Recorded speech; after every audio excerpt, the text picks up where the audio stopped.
महाभारत का युद्ध अभी शुरू भी नहीं हुआ था। भीष्म पितामह ने दोनों पक्षों के योद्धाओं की रैंकिंग कर दी, रथी, अतिरथी और महारथी। लेकिन सबसे हैरान करने वाली बात यह है कि उन्होंने कुछ ऐसे योद्धाओं को महारथी का दर्जा दे दिया जो अभी तक असली युद्ध में एक बार भी नहीं लड़े थे।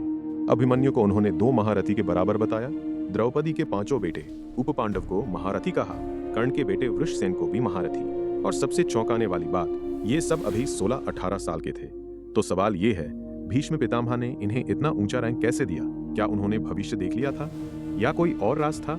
आज हम इस अनसुलझे रहस्य को खोलते हैं। वीडियो अंत तक जरूर देखना। दोस्तों, ये बात उद्योग पर्व की है, जब युद्ध से पहले दुर्योधन ने भीष्म पितामह से पूछा, पितामह बताइए, हमारे और पांडवों के योद्धा कितने ताकतवर हैं? भीष्म पितामह ने दोनों पक्षों के हर योद्धा की रैंकिंग कर दी। उन्होंने 3 श्रेणियां बनाई, रथी जो 5000 योद्धाओं का सामना कर सके, अतिरथी जो 12 रथियों या 60,000 योद्धाओं का मुकाबला कर सके, महारथी जो 12 अतिरथियों या 7,000-10,000 योद्धाओं का सामना कर सके, प्लस सभी अस्त्र शस्त्रों में पूर्ण निपुण हो। अब आइए उन युवा योद्धाओं को महारथी का बात करते हैं जिन्होंने अभी तक असली युद्ध नहीं देखा था। पहला नाम अभिमन्यु, अर्जुन का बेटा, अभी सिर्फ 16 साल का। भीष्म पितामह ने कहा, अभिमन्यु 2 महारथियों के बराबर है। दोस्तों, ये बहुत बड़ी बात है, क्योंकि महारथी तो अर्जुन, भीम, कर्ण, अश्वत्थामा जैसे योद्धा थे, और अभिमन्यु को उन्होंने 2 महारथी के बराबर रख दिया। दूसरा, द्रौपदी के 5 बेटे उप पांडव, प्रतिविंध, सुतसोम, श्रुतकीर्ति, शतानीक और श्रुतसेन। भीष्म ने इन 5 को महारथी कहा।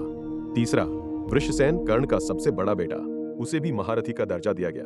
चौथा, लक्ष्मण, दुर्योधन का बेटा, उसे रथी कहा गया, हालांकि ये भी बहुत कम उम्र का था।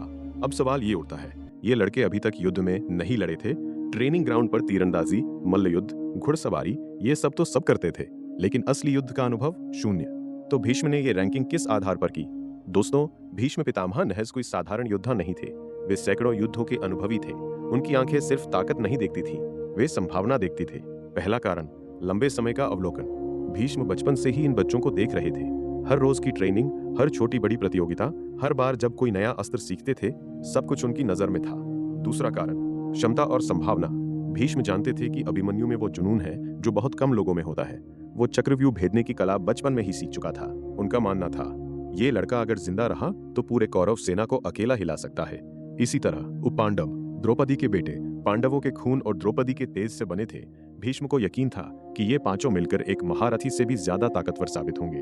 वृषसेन के बारे में भी भीष्म ने कहा था कि वो अपने पिता कर्ण से भी आगे निकल सकता है। तीसरा कारण, आध्यात्मिक और मानसिक शक्ति। महाभारत में योद्धा की असली ताकत सिर्फ शारीरिक नहीं होती, उसकी आत्मिक शक्ति, संकल्प और अस्त्रों को चलाने की क्षमता भी मायने रखती है। भीष्म ने देखा था कि इन युवा योद्धाओं में वो तेज है जो युद्ध में अचानक फूटता है। दोस्तों, भीष्म पितामह की ये रैंकिंग हमें एक बहुत बड़ी सीख देती है। असली ताकत वर्तमान में नहीं, भविष्य की संभावना में होती है। जो आज कमजोर लग रहा है, कल वो सबसे बड़ा योद्धा बन सकता है। जो आज अनुभवहीन लग रहा है, कल वही पूरे युद्ध का रुख बदल सकता है। भीष्म ने सिर्फ योद्धाओं की रैंकिंग नहीं की, उन्होंने इंसानों की क्षमता को पहचाना। अब आप मुझे बताइए दोस्तों, आपको क्या लगता है, क्या भीष्म पितामह सही थे या उन्होंने इन युवा योद्धाओं को जरूरत से ज्यादा ऊंचा रैंक दे दिया?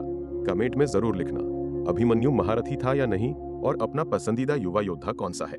अगर ये वीडियो पसंद आया हो तो लाइक करना, शेयर करना और सब्सक्राइब करना अनटोल्ड इतिहास चैनल को।